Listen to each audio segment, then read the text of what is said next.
भारत आकार एवं स्थिति। कक्षा 9 में सामाजिक विषय के अंतर्गत भूगोल का हमारे पास यह पहला अध्याय है। इस अध्याय में हम विश्व मानचित्र पर भारत की स्थिति, उसके आकार, भारत और विश्व के साथ साथ भारत के जो प्रमुख पड़ोसी देश हैं उनके बारे में जानकारी लेने का प्रयास करेंगे। हमारा देश भारत, जिसे हिंदुस्तान, आर्यावर्त अथवा भारतवर्ष के नाम से जाना जाता है, एक प्राचीनतम संस्कृतियों वाला देश है और विश्व इतिहास में इसका महत्वपूर्ण योगदान है। अगर हम विश्व मानचित्र पर भारत की स्थिति को देखते हैं तो यह उत्तरी गोलार्ध में स्थित है और इसका मुख्य भाग 8 डिग्री 4 मिनट उत्तर से 37 डिग्री 6 मिनट उत्तरी अक्षांश तथा 68 डिग्री 7 मिनट पूर्व से लेकर के 97 डिग्री 25 मिनट पूर्वी देशांतरों के मध्य यह देश स्थित है। भारत के ठीक बीच से गुजरने वाली कर्क रेखा इसको 2 बराबर भागों में बांटती है।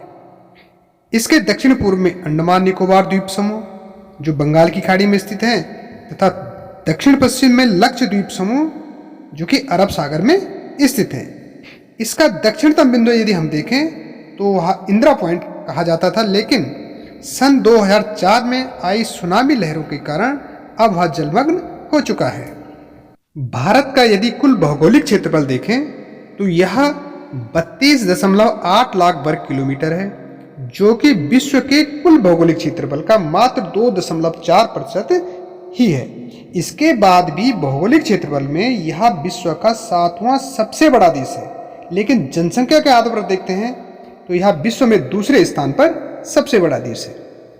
अगर हम इसकी लंबाई व चौड़ाई की बात करें तो उत्तर से दक्षिण तक इसकी कुल लंबाई 3214 किलोमीटर व पूरब से पश्चिम तक की जो इसकी कुल चौड़ाई है वह 2933 किलोमीटर है। गुजरात से अरुणाचल प्रदेश के स्थानीय समय में लगभग 2 घंटे का अंतर पाया जाता है, क्योंकि एक विस्तृत चौड़ाई में होने के कारण इस देश के मध्य में लगभग 29 देशांतर आ जाते हैं और एक देशांतर से दूसरे देशांतर के मध्य तक 4 मिनट के समय का अंतर होता है। इसीलिए गुजरात व अरुणाचल के समय में लगभग 2 घंटे का अंतर आ जाता है।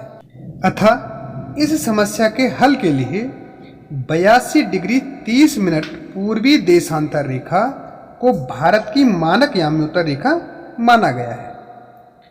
अक्षांश रेखाएं व उनका प्रभाव दक्षिण से उत्तर की ओर दिन और रात की अवधि पर पड़ता है। इसीलिए कन्याकुमारी व कश्मीर में दिन रात की अवधि में भी अंतर पाया जाता है। भारत और विश्व।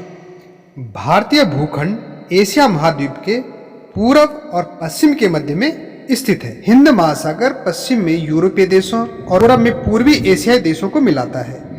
इसीलिए यह भारत को एक केंद्रीय स्थिति प्रदान करता है, क्योंकि हिंद महासागर में किसी भी देश की तटीय सीमा भारत जैसी नहीं है। भारत की इसी महत्वपूर्ण स्थिति के कारण इस महासागर का नाम हिंद महासागर रखा गया है। भारत का विश्व के अन्य देशों के साथ युगों पुराना संबंध रहा है, लेकिन यह संबंध जलमार्ग की अपेक्षा स्थल मार्ग से अधिक हुआ करता था। इस मार्ग से व्यापार के साथ साथ विचारों का आदान प्रदान सदैव होता रहा है। इसी मार्ग से उपनिषदों के विचार, रामायण, पंचतंत्र की कहानियाँ, भारतीय अंक प्रणाली व दशमलव प्रणाली आदि संसार के विभिन्न भागों तक पहुँच सकी है। इसके विपरीत यूनानी स्थापत्य कला तथा पश्चिमी एशिया की वास्तुकला के प्रतीक मीनारों तथा गुंबदों का प्रभाव हमारे देश के विभिन्न भागों में देखा जा सकता है। भारत और उसके प्रमुख पड़ोसी देश। भारत दक्षिण एशिया का एक प्रमुख स्थान है। इसके उत्तर पश्चिम में पाकिस्तान व अफगानिस्तान के साथ साथ उत्तर में चीन, नेपाल और भूटान तथा पूर्व में म्यांमार व बांग्लादेश स्थित है। दक्षिण में देखें तो श्रीलंका व मालदीव स्थित है। भारत और श्रीलंका के बीच में एक छोटा समुद्री रास्ता पाक जल संधि तथा मन्नार की खाड़ी है। तो ये था भारत आकार एवं स्थिति। इस पाठ से संबंधित दिए गए जो अभ्यास प्रश्न हैं उन्हें हम देखेंगे अगले अंक।